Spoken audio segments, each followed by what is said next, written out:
Hello everyone, welcome to my YouTube channel. मैं दीपिका मिश्रा। चलिए हम लोग आज की क्लास को अपनी स्टार्ट करते हैं। ओके, इधर कई दिनों से हम लोगों का क्लास जो है रेगुलर नहीं हो पाया, बट अब हम लोगों की रेगुलरिटी बनी रहेगी। सो चलिए हम लोग अपनी क्लास को स्टार्ट करते हैं। फ्रेंड्स, आज की जो हम लोगों की टॉपिक है वो बहुत ही इम्पोर्टेंट है और बहुत ही इंटरेस्टिंग होने वाला है। बिकॉज ये एग्जाम के अकॉर्डिंग, मतलब एग्जाम में ये क्वेश्चन इसमें से बहुत ही पूछे जाते हैं। छोटे छोटे ही हैं बट बहुत बहुत ही इम्पोर्टेंट है। सो आप लोग बहुत ही केयरफुली इसको सुनिएगा और पढ़िएगा। ओके, चलिए फिर हम लोग अपनी क्लास को स्टार्ट करते हैं। आज हम लोगों की टॉपिक क्या है? आज हम लोगों की टॉपिक होम डेकोरेशन यानी गृह सज्जा है। पहले आप लोग समझ लीजिए कि हमने क्या पढ़ा। होम मैनेजमेंट पढ़ा है। होम मैनेजमेंट में हम लोगों ने क्या पढ़ा है? आयोजन, नियंत्रण, मूल्यांकन के बारे में। किसके बारे में? आयोजन, नियंत्रण और मूल्यांकन के बारे में। उसके बाद हम लोगों ने इससे संबंधित जो विभिन्न संसाधन है उनके बारे में पढ़ा। हमारे संसाधन कौन कौन से हैं? जैसे हमारा धन हो गया, समय हो गया, शक्ति हो गया। ये सभी हमारे जो है मोस्ट इम्पॉर्टेंट संसाधन तो कई हैं। जैसे कुछ हमारे मानवीय अमानवीय है और कुछ मतलब संसाधन हमारे पास कई हैं, बट ये तीन जो है ये हमारे मोस्ट इम्पॉर्टेंट संसाधन है जिसके बारे में हम लोगों ने पढ़ा। यानी हम लोगों ने धन व्यवस्थापन, समय व्यवस्थापन, शक्ति व्यवस्थापन, ये सारी चीजें हम लोगों ने कंप्लीट कर ली हैं। इससे एग्जाम 50% क्वेश्चन तो हमारे इसी टॉपिक से ही पूछे जाते हैं। तो ये हम लोगों ने इसके पहले क्या पढ़ा है? धन व्यवस्थापन, जिसके बारे में हम लोग ने बजट जो बजट है वो इंजन का नियम, इसमें से ये सब इम्पोर्टेंट है। तो इन सभी के बारे में हम लोगों का डिस्कशन हो गया। अब आज हम लोगों की क्लास क्या है? होम डेकोरेशन, यानी जिसे हम क्या कहते हैं? गृह सज्जा। और गृह सज्जा को ही हम क्या कहते हैं? गृह सज्जा को ही आंतरिक सज्जा भी कहा जाता है। कौन सी सज्जा? आंतरिक सज्जा। ये भी क्वेश्चन एग्जाम में पूछे जाते हैं। आंतरिक सज्जा क्या है? तो जिसको नहीं पता है वो कंफ्यूज हो जाता है। तो गृह सज्जा को ही आंतरिक सज्जा कहा जाता है। अब क्या है गृह सज्जा? गृह सज्जा क्या है? पहले इसको हम लोग समझेंगे कि गृह सज्जा है क्या, सज्जा क्या है। जैसे किसी भी चीज को जो है, कोई भी चीज है, उसको उसके वास्तविक रूप से और सुंदर बनाना ही क्या कहलाता है? हमारा सज्जा कहलाता है। यानी किसी भी चीज को उसके वास्तविक रूप से और अधिक सुंदर बनाना ही हमारा गृह सज्जा कहलाता है। आई बात समझ में? इसका कॉन्सेप्ट क्लियर हुआ? जो उसका वास्तविक रूप है, जैसे मान लो एक वाल है, ये दीवार है ना, उसमें ऐसे क्रैक सा है। अब ये क्या देखने में सुंदर लग रहा है? देखने में अच्छा नहीं लग रहा ना। तो इसको सुंदर बनाने के लिए आप क्या करेंगे? इसमें क्या करेंगे? पुट्टी पुट्टी भरेंगे, जिससे ये जो है आपको जो क्रैक दिख रहा है वो क्रैक नहीं दिखेगा। ऊपर से पेंटिंग वगैरह करा देंगे तो बिल्कुल ही ये क्या दिखेगा? क्लीन दीवार है ना, वैसे क्रैक सा दिख रहा था तो ये अपने वास्तविक रूप से क्या हो गया? पुट्टी लगाने पे और भी सुंदर दिखने लगा।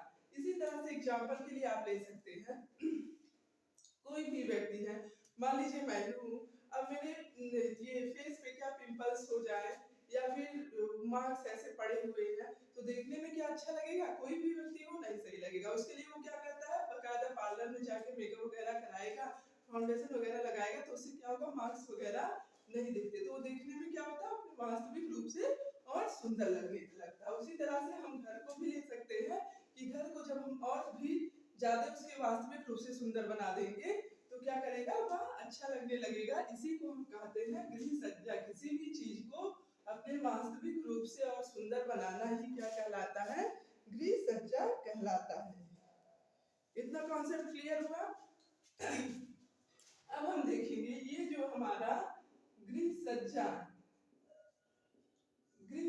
है ये हम क्यों करते हैं। गृह सज्जा है उसके पीछे भी हमारे कुछ उद्देश्य है, कुछ हमारे रीजन है, मल्टीपल रीजन है जिसकी वजह से हम गृह सज्जा करते हैं। अब एक तो हमारा क्या हुआ? गृह सज्जा हम क्यों करते हैं? सुंदर बनाने के लिए, यानी सौंदर्य को बढ़ाने के लिए हम गृह सज्जा करते हैं। और किस लिए करते हैं? उसके घर को आकर्षक बनाने के लिए हम गृह सज्जा करते हैं। और किन कारणों से हम किस उद्देश्य से सज्जा करते हैं? जैसे कोई भी कमी है किसी भी चीज में, उस कमी को दूर करने के लिए। किस किसके लिए? कमी को दूर करना। इस उद्देश्य से भी तो हम सज्जा करते हैं, घर की सजावट करते हैं। और इस तरह से कई रीजन है, जैसे भव्यता, यानी मान लीजिए आप किसी रूम में किसी घर में जाते हैं, अब जो मेन दीवार है, फ्रंट दीवार जो है, उसमें क्या है, आज के समय में जैसे मान लीजिए घोड़े की वो आ रहा है ना, पोस्टर वगैरह आता है, पेंटिंग वगैरह किया जाता है घोड़े का, कई सारे घोड़े होते हैं दौड़ते हुए, बड़ा सा उसका आप पेंटिंग ले आइए और फ्रंट दीवार जो है उस पर आप लगा दीजिए। अब जब आप घर में एंट्री करते हैं तो पहले क्या दिखेगा, वो भव्य दिखता है ना, बड़ा सा है। और घर के एंट्री करने पर जैसे ही आप रूम में एंट्री करते हैं तो फ्रंट दीवार पे लगा हुआ तो बहुत ही भव्य लगता है। तो क्या करता है, हमने घोड़े की पोस्टर क्यों लगाया? घर को सुंदर बनाने के लिए, आकर्षक। तो उससे क्या होता है, भव्यता बढ़ती है और क्या होता है, वह आकर्षक लगता है, इसलिए भी हम सज्जा करते हैं।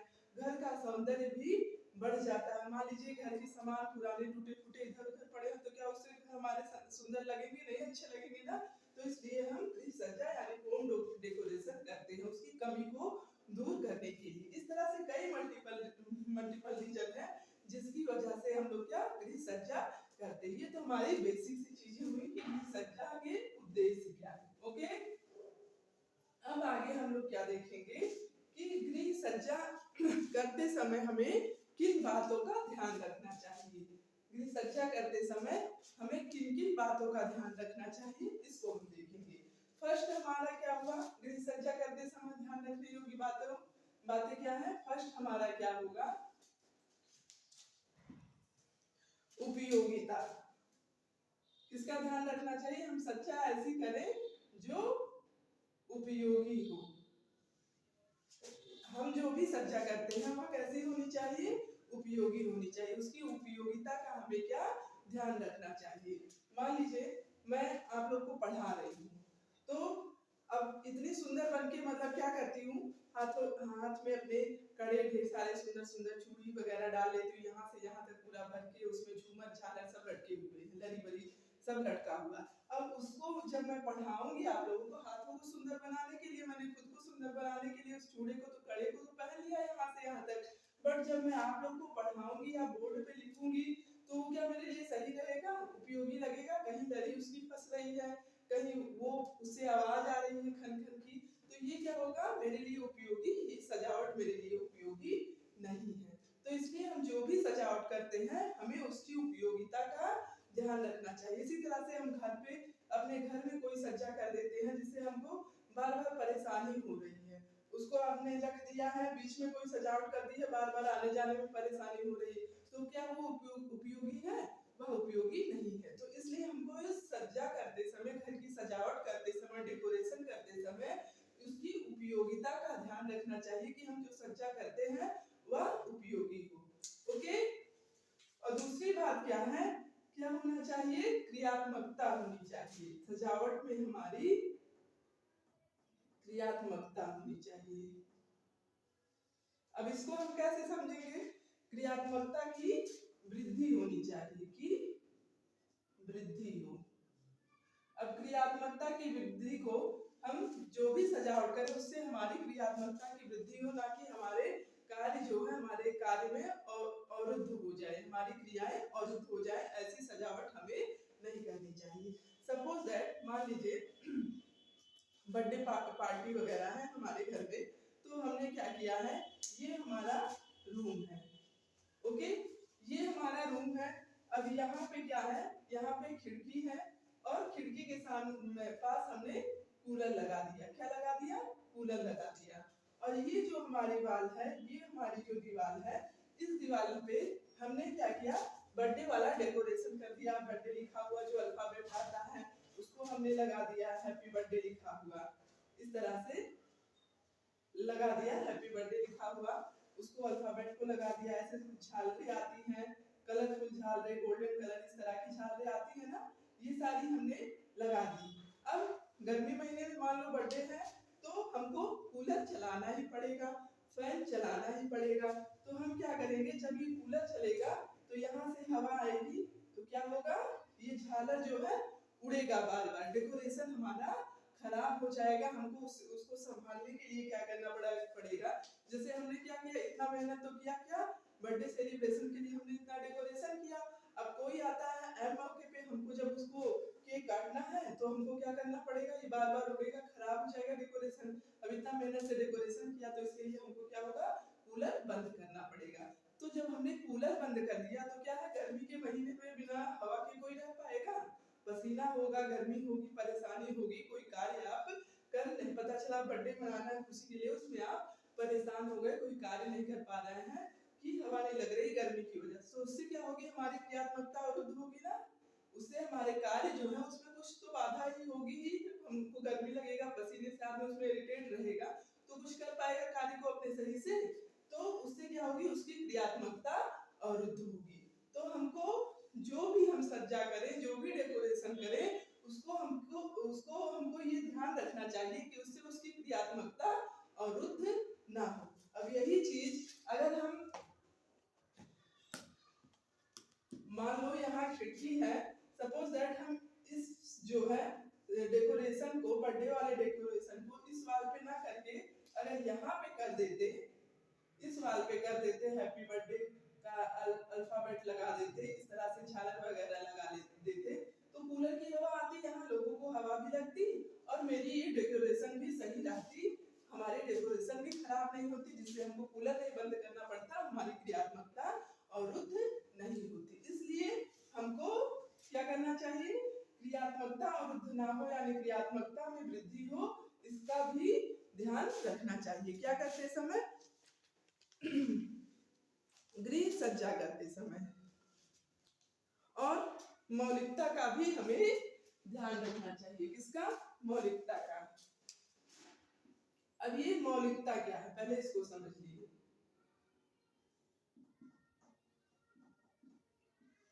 मौलिकता क्या है, मौलिकता क्या है, ओरिजिनलिटी है। क्या है, ओरिजिनलिटी यानी वास्तविकता है। तो हम जो भी सजावट करें उससे उसकी मौलिकता बनी रहे, ये नहीं कि उसका वास्तविक रूप ही गायब हो जाए कि वह है क्या।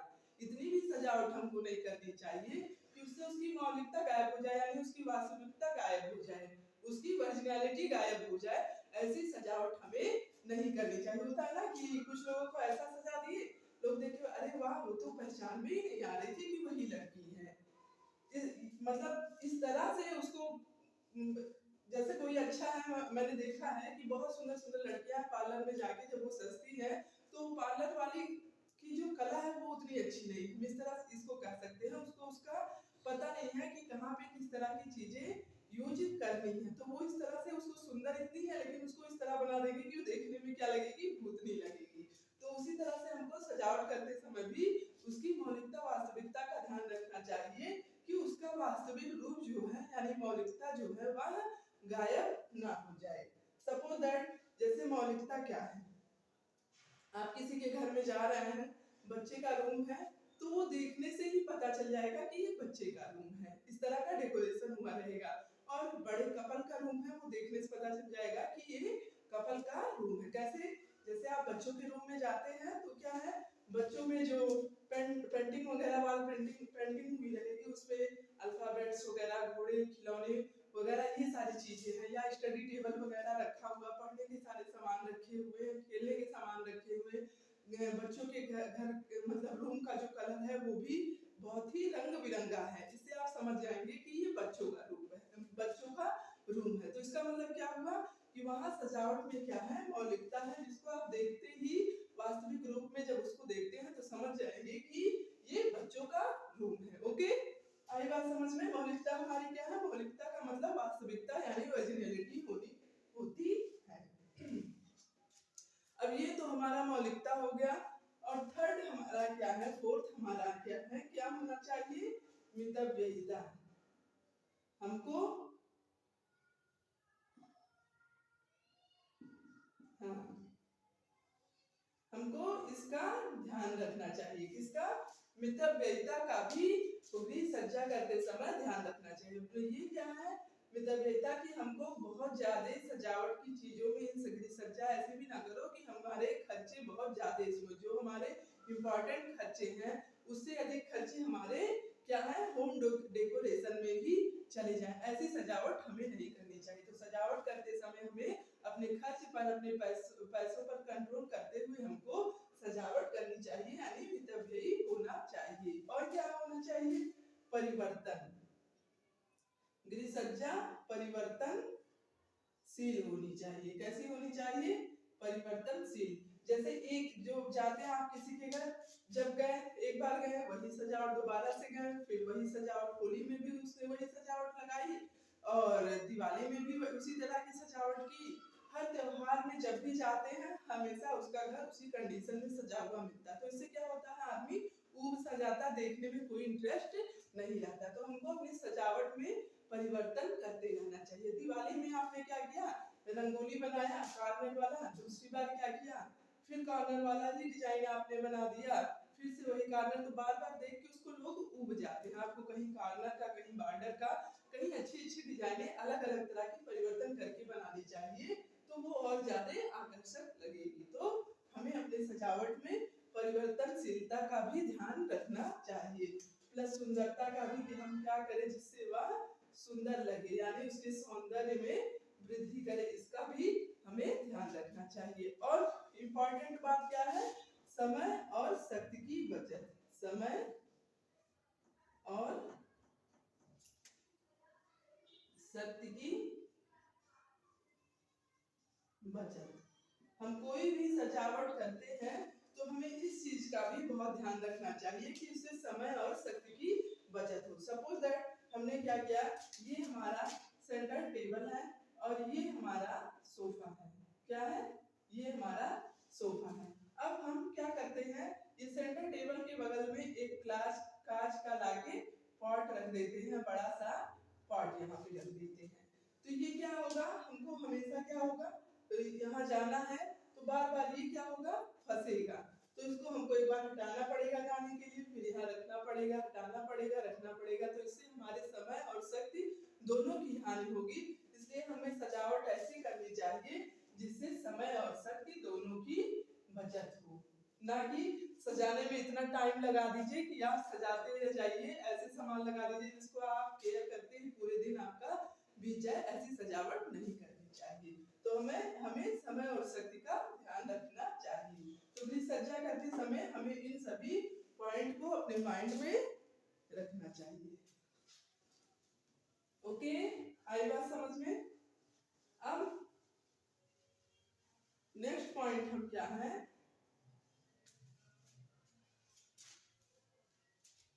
सजावट की कमी को हम दूर कैसे करें। सजावट की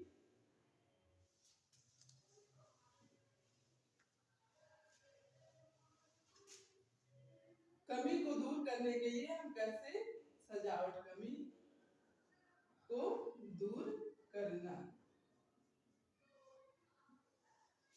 अब इसको हम कमी को दूर कैसे करेंगे, हमको सजावट करनी है तो सजावट में कोई कमी है तो उसको दूर करने के लिए हम क्या करते हैं, जो चीजें हमको सही ना लगे या फिर उसको हम क्या करेंगे, हटा देंगे। जैसे कोई चीज है मान लो काफी पुरानी सी हो गई है, पॉट वगैरह रखा हुआ है या पोस्टर वगैरह है, कोई प्रिंट बढ़िया सा आप लगाए हैं, वो काफी पुराना हो गया बट उसको हटा नहीं रहे, तो उससे क्या होगा, आपके रूम की सुंदरता नहीं बढ़ेगी बल्कि वह अच्छा नहीं लगता। तो आप क्या करेंगे, उसको कमी को दूर करने के लिए उस पेंटिंग को आप क्या करेंगे, हटा देंगे। जो चीजें अच्छी ना लगे उनको वहां से, या सही ना लगे उनको हटा दिया जाता। और क्या किया जाता है, छिपाकर भी हम कमी को दूर कर सकते हैं। जैसे ये मेरा वाल हो गया, दीवार है, अब यहाँ पे क्या है, यहाँ पे ऐसे ऐसे पेंटिंग यहाँ की छूट गई है। तो इसके लिए हम क्या करेंगे, या तो आप उसमें पुट्टी भरवाइए तो ये क्या होगा, ऊपर से पेंट करवाइए तो ये गायब होगा, या तो आप क्या करेंगे, कोई बड़ा सा पोस्टर लाकर यहाँ पे लगा देंगे, जिससे ये क्या होगा, आपका जो निशान है, जो वहाँ का पेंट छूट गया है वो ढका जाएगा और बढ़िया यहाँ पर सुंदर पोस्टर आपको दिखेगा। तो आप क्या कर सकते हैं, इस तरह से क्या होता है, कमी को छिपाकर भी दूर किया जा सकता है। और पुनर्व्यवस्था करके, क्या करके,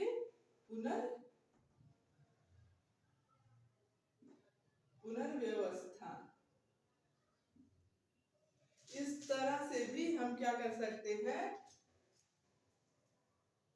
इस तरह से भी हम कमी को दूर कर सकते हैं। पुनर्व्यवस्था जैसे क्या है, आपका रूम है, हमने बताया, अब रूम में ये आपकी खिड़की हो गई, ये क्या है आपकी खिड़की है। अब सामने यहाँ क्या है आपका, इसके रूम के पास ही बेड है, सोने वाला आपका ये बेड है, ओके। और यहाँ क्या रखा है, बड़ा रूम है तो यहाँ आपका सोफा रख दिया गया, यहाँ सेंटर टेबल रख दिया गया, ये बीच में आने जाने की जगह हो गई। अब आप क्या करेंगे, जैसे मान लीजिए गर्मी में तो ठीक है, हवा आ रही है, यहाँ पे बेड है तो सही है, बट ठंडक में जब हवा आएगी बेड के पास तो क्या सही रहेगा, वो हवा जो है सोने में हवा लगे आपको या बैठे हवा लगे तो ठीक रहेगा, नहीं ठीक रहेगा। तो इसके लिए आप क्या कर सकते हैं, एक तरह से हमारे लिए वह यूजफुल भी हो जाएगा, और हम क्या कर सकते हैं, यहाँ पे हम सोफा लगा देंगे, यहाँ सेंटर टेबल, और सोने का हमारा जो बेड है उसको यहाँ लगा देंगे। तो इससे हमारा पुनर्व्यवस्था हो जाएगा, परिवर्तन हो जाएगा, जिससे हम सजावट में जो कमी आ रही है उसको दूर कर सकते हैं, ओके। पहले जो हमारा बेड था खिड़की के पास था, गर्मी के मौसम में तो वो मेरे लिए यूजफुल था, ठीक था, बट ठंडी के मौसम में हवा आएगी तो बेड पे हवा आएगी तो प्रॉब्लम होगी, हमारी उपयोगिता जो है बाधित होगी, उसकी क्रियात्मकता। तो हम क्या करते हैं, बेड के पास से उसको हटा के दूसरे वाल पर सटा के बेड को लगा देते हैं, खिड़की के पास से हटा के, और बेड वाली जगह पे हम सोफा रख देते हैं। इससे क्या हो जाएगा, परिवर्तन भी हो जाएगा, जो देखने में अच्छा भी लगेगा, और हम इसको कह सकते हैं पुनर्व्यवस्था करके कमी को दूर कर सकते हैं, ओके। अब इम्पोर्टेंट टॉपिक आपकी क्या है, जो पूछी जाती है, गृह सज्जा की शैली क्या है, गृह सज्जा की शैली। अब गृह सज्जा की जो शैलियां हैं ये कितने प्रकार की है, ये 2 प्रकार की है। कौन कौन सी है, पूछा जाता है एग्जाम में, गृह सज्जा की शैली कितनी है, तो गृह सज्जा की कितनी शैली है, 2 शैली है। कौन कौन सी, भारतीय शैली, भारतीय शैली और विदेशी शैली, विदेशी शैली, ओके। भारतीय शैली को ही हम क्या कहते हैं, पारंपरिक शैली भी कहते हैं। कौन सी शैली, पारंपरिक शैली भी कहते हैं। और कौन सी शैली भारतीय शैली को कहा जाता है, देसी शैली, देसी शैली। भारतीय शैली को हम देसी शैली, पारंपरिक शैली, ये शैली कहते हैं। और विदेशी शैली जो हमारी है इसे हम पाश्चात्य शैली कहते हैं। क्या कहते हैं, पाश्चात्य, पाश्चात्य शैली। ये हमारी पारंपरिक शैली ट्रेडिशनल हो गई, और विदेशी शैली हमारी वेस्टर्न शैली है। तो गृह सज्जा की जो शैली है वो 2 प्रकार की है। कौन कौन सी, भारतीय शैली जिसे हम पारंपरिक शैली और देसी शैली भी कहते हैं, यानी ट्रेडिशनल स्टाइल, एंड ये क्या है, विदेशी शैली को वेस्टर्न स्टाइल कहते हैं, यानी पाश्चात्य शैली भी कहते हैं। अब ये जो हमारी भारतीय शैली है यानी ट्रेडिशनल शैली है, ये क्या होता है, इसको हम देखेंगे। हमारी जो भारतीय यानी ट्रेडिशनल शैली है ये कैसी है, ये हमारी रूढ़िवादी है। कैसी है, रूढ़िवादी। अब रूढ़िवादी का मतलब क्या हुआ, जैसे मान लो हमारी दादी जो है वो दिवाली का पूजन कहाँ, आंगन में कर रही थी, तो हमारी मम्मी लोग भी जो है वो भी आंगन में ही दिवाली का पूजन करती। इस तरह से पीढ़ी दर पीढ़ी वो आगे बढ़ता जा रहा है कि वो आंगन में ही दिवाली का पूजन करेंगे। क्या वो पूजा वाली जगह पे, घर में जो पूजा का मंदिर है वहां भी तो दिवाली का पूजन हो सकता है, बट वो वहां ना करके आंगन में करेंगे। क्यों, क्योंकि उनकी वहां दादी करती थी, उनकी परदादी करती थी, उनकी मम्मा करती थी। इस तरह से पीढ़ी दर पीढ़ी वह होते आ रहा है, इसको हम क्या कहेंगे, रूढ़िवादिता। तो हमारी जो भारतीय शैली है यह कैसी है, यह रूढ़िवादी है। और क्या है, यह आध्यात्मिक, यह क्या है, आध्यात्मिक यानी धार्मिक होती है। इसमें आध्यात्मिकता एवं धार्मिकता का प्रदर्शन होता है। क्या होता है, यहाँ आध्यात्मिक आध्यात्मिक और आध्यात्मिक को ही आप धार्मिक भी कह सकते हैं, धार्मिक होती है। अब इसका मतलब जैसे दिवाली में क्या है, हम घर को सजाते हैं, मान लो रंगोली बनाते हैं, तो रंगोली में अगर जो है हमारे पास टाइम है तो हम बहुत सारे फूल वगैरह बनाएंगे, मतलब बहुत सारे डिजाइने बनाएंगे। बट टाइम नहीं है तो भी कुछ चीजें ऐसी हैं जो इम्पोर्टेंट है, जिनको हम करेंगे ही करेंगे, रंगोली उनका बनाएंगे ही। जैसे हमारा क्या हो गया, हम स्वास्तिक जरूर बनाएंगे, चाहे हम थोड़ा छोटा ही बनाए लेकिन हम दिवाली में स्वास्तिक की रंगोली जरूर बनाएंगे। प्लस क्या करेंगे, गणेश जी को बनाएंगे। क्या करेंगे, गणेश जी को चाहे उनका फेस ही बनाए लेकिन गणेश जी को क्या करेंगे, बनाएंगे। ओके, गणेश जी की रंगोली हमारी हो गई इस तरह से। हम गणेश जी की रंगोली जरूर बनाएंगे। और क्या करेंगे, हम माता जी का पैर बनाते हैं, इस तरह से माता जी का पैर जरूर बनाएंगे।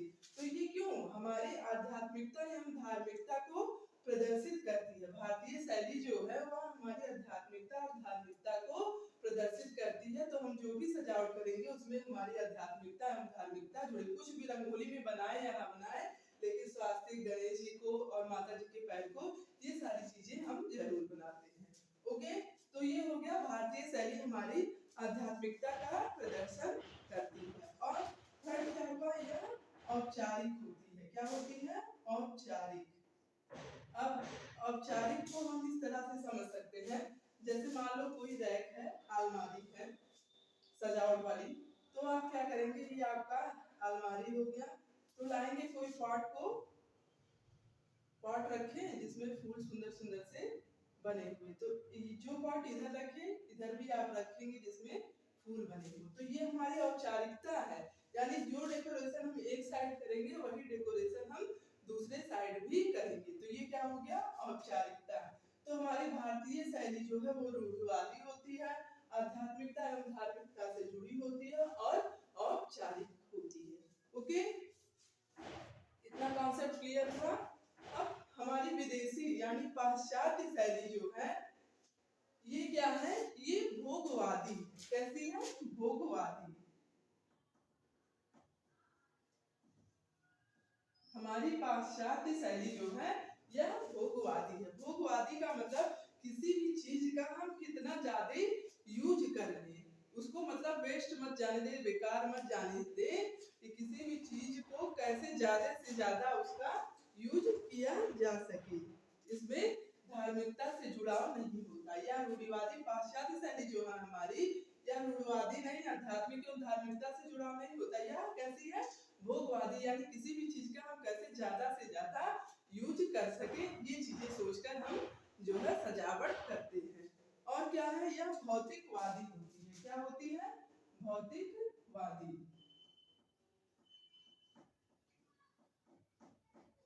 भौतिकवादी यानी कि भौतिकवादी का मतलब बहुत ही हाईटेक, जैसे बिस्तर पे बैठते ही रिमोट से दबा दे, फैन चल जाए, रिमोट दबा दे और लाइट जल जाए, ये सारी चीजें रिमोट से ही हमारा दरवाजा वगैरह खुल जाए। तो ये क्या होता है, ये भौतिकवादी है। और क्या है, ये अनौपचारिक होता है। हमारी जो विदेशी शैली है यह कैसी है, यह औपचारिक ना होकर अनौपचारिक है। अब अनौपचारिक को हम कैसे समझेंगे, जैसे मान लो हमने इसमें बताया कि कोई अलमारी है, इसमें एक तरह की जो सजावट की, दूसरे साइड भी उसी तरह की सजावट करेंगे। बट अनौपचारिक में क्या हुआ, ये हमारी अलमारी हो गई, इसमें हम क्या करेंगे, बड़ा सा पॉट लाके यहाँ पे ऐसे, मतलब एक पॉट बीच में लाके ऐसे से सजा देंगे। ये हमारा क्या हो गया, अनौपचारिक हो गया। औपचारिक में दोनों साइड उसी तरह, और औपचारिक में जो है सेंटर में कर देंगे। ओके, आई बात समझ में। विदेशी शैली हमारी भोगवादी, भौतिकवादी और अनौपचारिक है, और भारतीय पारंपरिक और देसी शैली, जिसको हम कौन सी ट्रेडिशनल स्टाइल कहते हैं, वो हमारी रूढ़िवादी, आध्यात्मिक और औपचारिक होती है। आई बात समझ में। इसमें इंपॉर्टेंट आपका क्या है कि गृहसज्जा की जो शैली कौन कौन सी है, तो गृहसज्जा की भारतीय शैली है और विदेशी शैली है। अब मेन टॉपिक जो हम लोगों का इम्पोर्टेंट टॉपिक है एग्जाम में, हर एग्जाम में इससे क्वेश्चन पूछे ही पूछे जाते हैं। अब हम लोग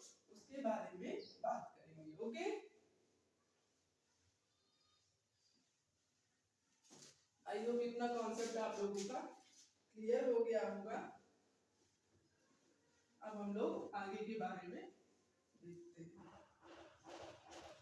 अब नेक्स्ट टॉपिक हम लोगों की क्या है, ये हमने पढ़ा इसकी शैलियां गृह सज्जा की। अब ये बताइए गृह सज्जा क्या है?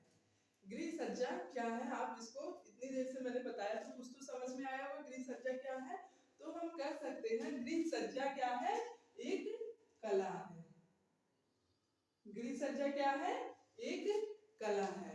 मान लो किसी के अंदर ये आर्ट, ये कला नहीं है डेकोरेशन करने का, तो क्या वो डेकोरेशन सही से कर पाएगा? बस चीजों को लाया, बस ऐसे ही बिना सीक्वेंस से, बिना किसी मेथड के उसको रख दिया, तो क्या उससे चीजें सुंदर लगेंगी? उससे चीजें अच्छी नहीं लगेंगी, क्योंकि उसके पास डेकोरेशन करने का आर्ट नहीं है, कला नहीं है। जिसके पास गृह सज्जा करने की, डेकोरेशन करने की कला होती है, वही गृह सज्जा कर पाता है। तो गृह सज्जा क्या है? गृह सज्जा एक तरह से हम कह सकते हैं एक कला है। और कला क्या है? कला क्या है ये बताइए, कला क्या है? गृह सज्जा तो एक कला है, बट कला क्या है इसको बताइए आप लोग। तो हम कह सकते हैं मानव की सहज भाव की अभिव्यक्ति ही क्या है? कला है। क्या है कला? मानव के सहज भाव की अभिव्यक्ति ही कला है। मान लीजिए कोई भी रचनाकार है तो या मूर्तिकार है, तो मूर्ति को बनाता है तो पहले अपने दिमाग में, अपने अंदर कुछ सोचे रखता है ना कि किस तरह से हमको बनाना, आंखें किस तरह बड़ी बनानी, छोटी बनानी, नाक कैसे बनाने, लिप्स कैसे बनाने हैं। ये सारी चीजें मूर्ति का पूरा एक स्ट्रक्चर जो होता है उसको अपने माइंड में बना लेता है। पहले वो क्या करता है, अपने माइंड में मूर्ति का जो है पूरा एक स्ट्रक्चर अपने माइंड में बना लेता है। उसके बाद वह मूर्ति को क्या करता है, अपने माइंड में जो चीजें बनाई है उसको अभिव्यक्त कर देता है, यानी मूर्ति के द्वारा उसको बनाकर बाहर निकाल देता है। तो ये क्या है? कला मानव के सहज भाव की अभिव्यक्ति। उसने जो सोचा उसको मूर्ति के रूप में प्रदर्शित कर दिया। ओके, अगर गुस्सैल मूर्ति बनानी है तो उसने अपने दिमाग में सोचा कि नक्चढ़ी सी मूर्ति बनाएंगे, तो उसने अपने भाव को व्यक्त करने के लिए गुस्सैल मूर्ति बनाया। और अगर खुशनुमा मूर्ति, प्रसन्नचित मूर्ति बनानी है तो उसने पहले से ही सोच रखा था कि हमको ऐसी बनानी है। तो हम कह सकते हैं कला मानव के सहज भाव की अभिव्यक्ति है। इसको आप लोग बहुत ही ध्यान से सुनिए, क्योंकि इससे क्वेश्चन हर एग्जाम में पूछे जाते हैं। बस आप इसको केयरफुली देख लीजिए, फिर आपको वैसे ही याद हो जाएगा, बाउंस होने वाला नहीं है। अब क्या है कला? कला के अंतर्गत दो चीजें महत्वपूर्ण होती हैं। कौन कौन सी चीजें महत्वपूर्ण है? दो चीजें। अब वो हमारा क्या है? एक है हमारा कला के तत्व, सेकंड हमारा क्या है? कला के सिद्धांत। कला के सिद्धांत, इन्हीं दो चीजों को अगर हम केयरफुली देख लेते तो हमारा कुछ बाउंस होने वाला नहीं है। ओके, तो कला के अंतर्गत दो चीजें महत्वपूर्ण हुई, एक क्या है? कला के तत्व, और दूसरा हमारा क्या है? कला के सिद्धांत। तो कला के तत्व जो है ये कितने हैं? कला के तत्व हमारे 7 यानी 7 है। और कला के जो सिद्धांत है ये कितने हैं? ये हमारे 5 यानी 5 सिद्धांत हैं। किसके? कला के। अब हम इन्हीं तत्वों और इन्हीं सिद्धांतों के बारे में डिस्कशन करेंगे। ओके, तो कला के तत्व जो है 7, वो कौन कौन से हैं पहले हम इनको देखेंगे। जैसे कला के तत्व हमारे 7 हैं, ये कौन कौन से हैं? फर्स्ट हमारा हुआ रेखा, दूसरा हमारा हुआ आकार, तीसरा हमारा हुआ नमूना,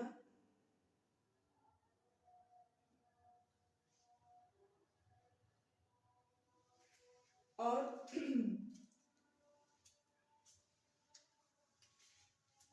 पोत, रंग, प्रकाश, और लास्ट हमारा 7 क्या है? रिक्त स्थान यानी खाली स्थान। ये हमारे 1 2 3 4 5 6 7 ये हमारे क्या है? कला के 7 तत्व हैं। कौन सा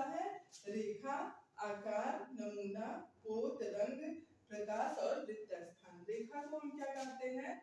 लाइन। इनका आप हिंदी इंग्लिश मीनिंग दोनों याद रखिएगा, क्योंकि इसमें काफी कंफ्यूजन हो जाता है, कार को कुछ और बोल दे या फिर क्या है, हिंदी नहीं समझ में आती तो उसका इंग्लिश समझ के आप लोग समझ लीजिएगा। आकार जिसे हम शेप कहते हैं,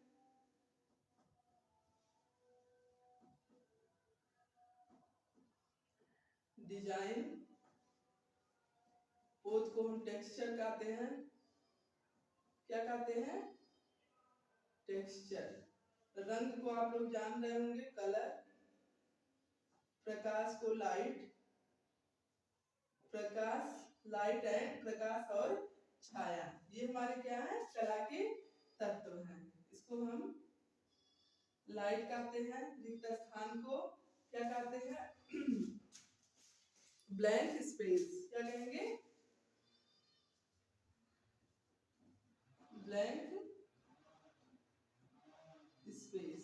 ओके, आई बात समझ में? तो ये हमारे क्या है? कला के 7 तत्व हैं। अब इसको आप जैसे मान लीजिए कोई भी तत्व छूट जाता है, सातों आपको नहीं याद हो रहे हैं, या फिर जो तत्व है उसमें आपका सिद्धांत भी आप भूल से उसको सिद्धांत को ऐड कर लिया है, तो उसको याद रखने के लिए आप क्या करिए, हम अपनी तरीके से बताते हैं कि जैसे उसको याद रखने के लिए आप क्या करिए, ये इसका फर्स्ट जो अल्फाबेट यानी अक्षर है उसको आप लेके याद कर लीजिए। जैसे ऐसे रियान, पो रंग, प्रा, री। क्या करिए? रियान, यही वर्ड आप याद कर लीजिए। रियान, प्रो, सॉरी पो, रियान, पो, रंग, प्रा, री। इसी को आप याद कर लिए तो आपकी कला के 7 जो तत्व एलिमेंट्स हैं वो आपके तैयार हो गए। क्या? रेयान, पो, रंग, प्रा, री। अब रेयान, रे का मतलब क्या हो गया? रेखा। आ का मतलब आकार, ना का मतलब नमूना, पो का मतलब पोज, रंग तो रंग हो गया, और प्रा प्रकाश यानी प्रकाश और छाया हो गया, और री जो है यानी रिक्त स्थान। तो ये क्या है? कला के 7 तत्व हैं। अब जो हम देखेंगे रेखा, अब हम देखेंगे कि रेखा क्या है। ओके,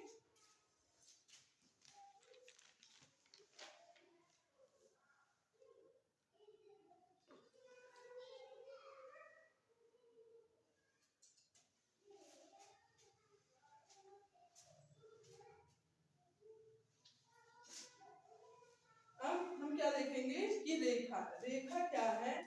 जैसे ये हमारे 2 बिंदु हैं, इनके बीच की दूरी को ही हम रेखा कहते हैं। 2 बिंदुओं के मेल को हम रेखा कहते हैं, या 2 बिंदुओं के मध्य का भाव क्या कहलाता है? रेखा कहलाता है। 2 बिंदुओं के मेल को हम रेखा कहते हैं, या 2 बिंदुओं के बीच का भाव जो क्या मध्य का भाव जो है वह रेखा कहलाता है। रेखा कहलाता है, और रेखा के माध्यम से हम किसी भी आकृति को बना सकते हैं। बिना रेखा के द्वारा हम कोई आकृति नहीं बना सकते। सपोज दैट हम कोई फूल बना रहे हैं तो सबसे पहले क्या करेंगे? ये रेखा खींचे, ये रेखा खींचे, फिर इस तरह से ये रेखा खींचे, ऐसे से कई रेखाओं को जोड़कर तब हम एक फूल बना रहे हैं ना। तो बिना रेखा के हम किसी भी आकृति को बना नहीं सकते हैं। तो रेखा क्या है? 2 बिंदुओं के मध्य का भाव क्या है? रेखा, या 2 बिंदुओं के मेल को ही हम रेखा कहते हैं। ओके, और रेखा जो हमारी है यह कई प्रकार की है। इसको मिटा दूं,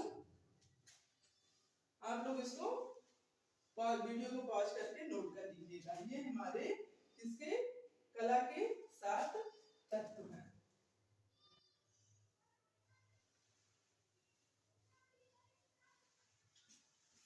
अब कला में जो रेखा है, कला की तत्व जो रेखा है, ये हमारी रेखाएं जो है कितने प्रकार की है? ये भी हमारी 4 प्रकार की है। रेखाएं हमारी कितनी प्रकार की हैं? 4 प्रकार की हैं। कौन कौन सी? लंबवत, लंबवत, क्षैतिज, इसी को हम समतल भी कहते हैं, समतल रेखा भी कहते हैं। और क्या है? तिरछी रेखा, वक्र रेखा। कौन सी रेखा? वक्र रेखा। तो रेखाएं हमारी 4 प्रकार की हैं। कौन कौन सी? लंबवत रेखा, क्षैतिज यानी समतल रेखा, तिरछी रेखा और वक्र रेखा। जो हमारी लंबवत रेखा है ये आप लोगों को पता होगा, ये कैसी होती है? ऐसी रहती है। लंबवत रेखाएं ऐसी होती है। क्षैतिज जो होती है वह समतल यानी ऐसी होती है। और तिरछी रेखाएं हमारी ये जो है ये हमारी तिरछी रेखाएं हैं। और वक्र रेखा जो होती है, वक्र रेखा ऐसी रेखाएं, इसको ये सारी रेखाएं हमारी वक्र रेखा है। ओके, अब ये चारों रेखाएं कैसी होती हैं इसको हम लोगों ने देखा ना।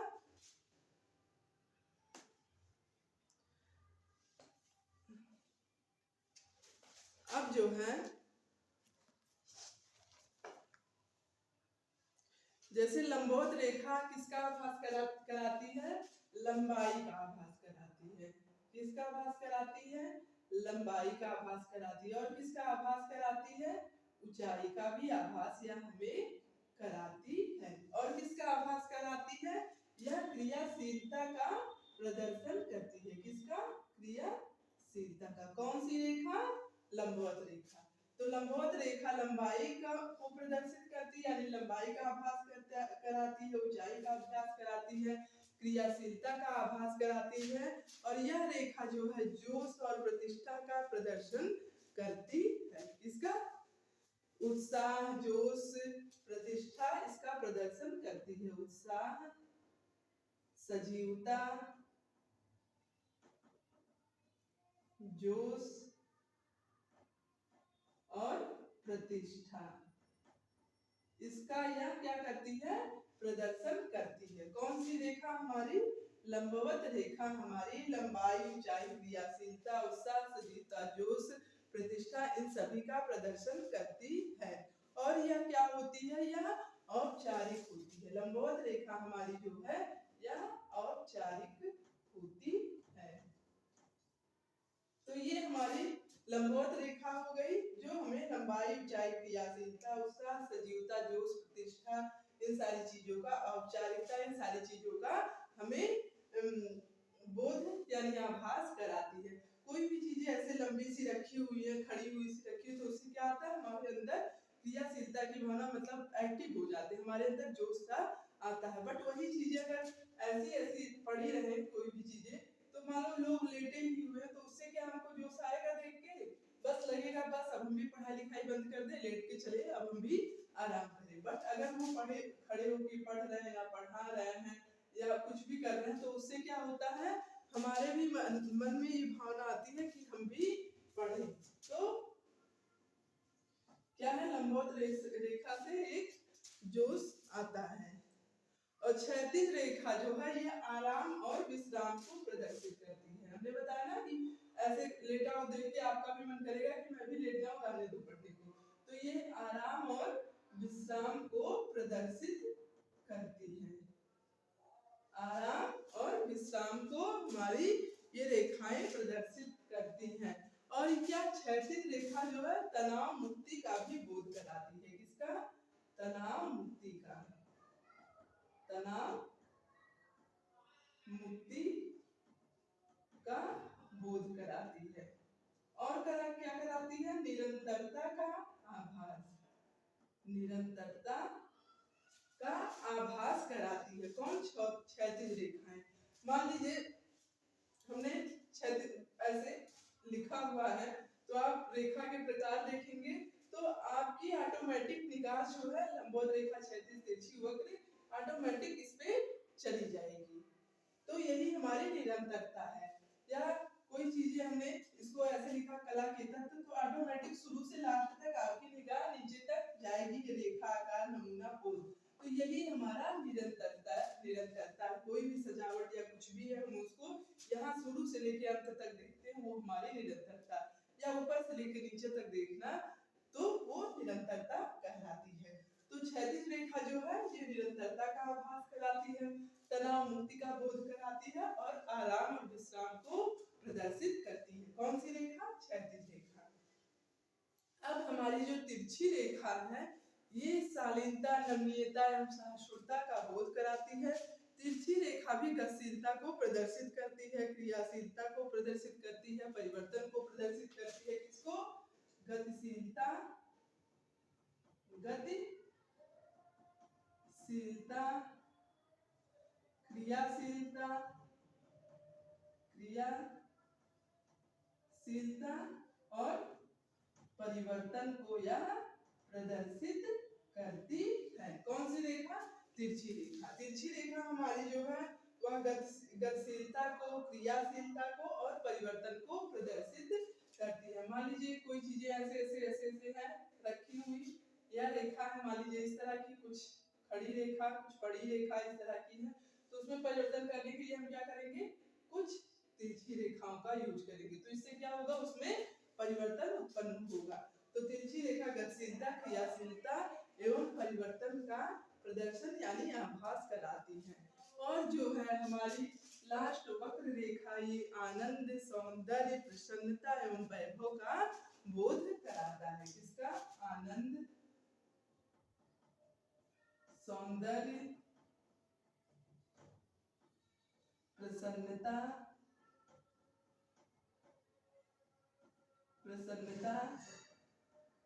वैभव, इसका क्या करता है? वक्र रेखा इसका बोध कराती है। और इसको हम वक्र रेखा को यह हमारे ये जो है वक्र रेखा या जीवन को प्रदर्शित करती है। किसको प्रदर्शित करती है? जीवन का प्रदर्शन। हमारी वक्र रेखा जीवन का प्रदर्शन करती है। इस तरह से आप लोग इसको याद माइंड में बनाए रख सकते हैं।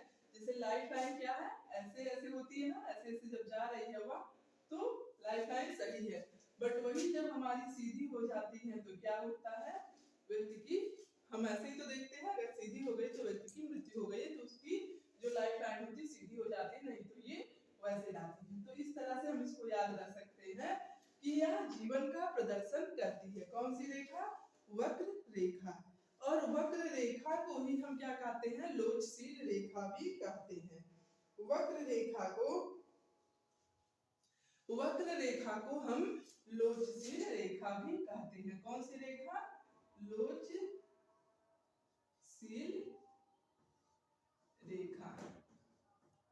आई होप इतना कॉन्सेप्ट आप लोगों का क्लियर हो गया होगा कि रेखाएं हमारी 4 प्रकार की होती हैं: लंबवत रेखा, क्षैतिज रेखा, तिरछी रेखा और वक्र रेखा। ओके, तो रेखा हमारी 4 प्रकार की, ये हमारे कला के तत्व हैं। 1 सेकंड।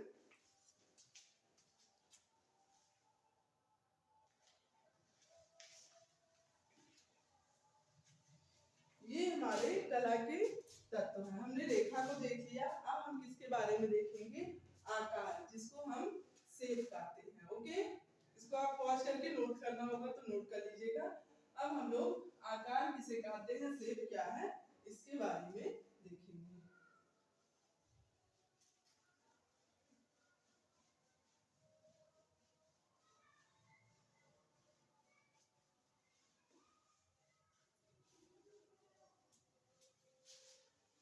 आकार,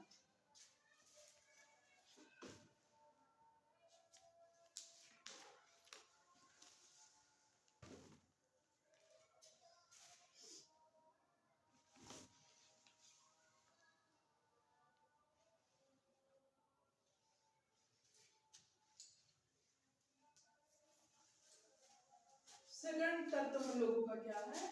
आकार। अब आकार क्या है? कोई भी चीज हो वह बिना आकार के क्या अच्छी लगेगी? बेडोल सी कोई चीज है तो क्या वह अच्छी लगेगी? उसके आकार, उसके शेप का कुछ पता ही नहीं है वह कैसा है, तो क्या वो देखने में अच्छी लगेगी? तो इसलिए आकार जो है उसके सौंदर्य में वृद्धि करता है। किसी भी चीज के सौंदर्य में आकार वृद्धि करता है। और आकार का जो निर्माण है वह बिना रेखा के नहीं हो सकता, यानी रेखा के द्वारा ही आकार का निर्माण होता है। बिना किसी रेखा के आप कोई आकार बना सकते हैं? नहीं बना सकते ना। तो जैसे ये हमारा क्या है? वर्ग हो गया। ये इसमें हमने क्या रेखा का यूज किया। कोई भी आकार है उसको हम बिना रेखा के नहीं बना सकते। ये हमारा आयत हो गया, ये हमारा त्रिभुज हो गया। तो ये सारी चीजें क्या है? आकार है। क्या है? आकार हो गया। ये हमारा क्या है? पंचभुज हो गया। तो इस तरह से हम किसी भी आकार को बिना रेखा बिना लाइन के नहीं बना सकते और बिना आकार की कोई भी चीज अच्छी नहीं लगती। तो क्या है, आकार ये सभी हमारे शेप है।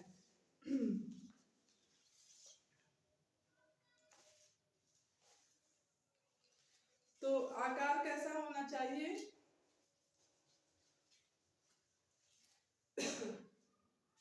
जैसे इस तरह से समझ सकते हैं आकार। मान लीजिए किचन का स्लैब है, प्लेटफॉर्म जो है वो क्या होना चाहिए, जो व्यक्ति बनाता है, जो किचन में कार्य करता है, उसके लंबाई के अनुसार होना चाहिए। अगर वो ज्यादा लंबा है तो इसकी ऊंचाई, स्लैब की ऊंचाई अधिक हो, अगर वह छोटा है तो वह नीचे स्लैब होना चाहिए। यानी उसका आकार जो है उसकी लंबाई के, व्यक्ति की लंबाई के अनुसार होना चाहिए। या फिर हम इसको इस तरह से समझ सकते हैं, जैसे कोई भी चीज कितना सुंदर होगी, जितना आरामदायक होगी, उतना ही वह उपयोगी होगी। कोई भी चीज जितना ही आरामदायक होगी वह उपयोगी होगी। सपोज दैट, मान लीजिए हम चेयर पे हम लोग बैठते हैं, तो हमारा चेयर क्या है, जैसे मान लीजिए ये हमारा चेयर हो गया और ये पीछे वाला भाग जो है ये बिल्कुल ऐसे सीधा है। तो ये क्या बैठने में कंफर्टेबल लगेगा? ऐसे सीधे आदमी बैठा रहेगा, पूरा स्टैचू की तरह एकदम स्ट्रेट होके बैठना पड़ेगा, तो ये बैठने में कंफर्टेबल नहीं लगेगा। बट यही अगर हमारा ऐसे पीछे की तरफ थोड़ा झुका हुआ रहता है तो क्या होगा, बैठने में कंफर्टेबल, हम थोड़ा टेक लगा के बैठ पाएंगे जिससे हमको आराम महसूस होगा। तो उसका आकार जो है वो भी हमें आराम का बोध कराता है, जिससे हमें वह उपयोगी लगता है। कोई आप खुद ही ध्यान दिए होंगे, अगर चेयर बिल्कुल ही सीधे, उसके पीछे वाला पार्ट सीधा हुआ है तो आपको बिल्कुल स्ट्रेट होके बैठना पड़ेगा। बट वही थोड़ा सा अगर डाउन या तिरछा है तो आप टेक लेके आराम से बैठ सकते हैं। तो हम आकार का भी हमें ध्यान रखना चाहिए, किसमें, कला में। तो कला के तत्व में हमने आकार को देखा। आकार जिसको हम क्या कहते हैं, जिसको हम शेप कहते हैं। और बिना आकार का निर्माण, बिना किसी रेखा, बिना किसी लाइन के नहीं हो सकता। अब इस तरह से हमारा रेखा, कला के तत्व है, आकार, ये दो टॉपिक हमारे कंप्लीट हुए हैं। अब कल हम लोग जो है इनके जो बचे हुए तत्व हैं उनके बारे में डीपली देखेंगे और कला के जितने सिद्धांत हैं उनके बारे में कल देखेंगे, तब जाके हमारा होम डेकोरेशन का चैप्टर कंप्लीट होगा। सो ये बहुत ही इंपॉर्टेंट है, कला के तत्व है यानी प्रिंसिपल ऑफ आर्ट और एलिमेंट्स ऑफ आर्ट, ये दोनों मोस्ट इंपॉर्टेंट, हर बार एग्जाम में क्वेश्चन पूछे जाते हैं। सो कल की क्लास आप लोगों की मिस ना होने पाए। आज की क्लास को हम यही रोकते हैं, तब तक के लिए बाय बाय।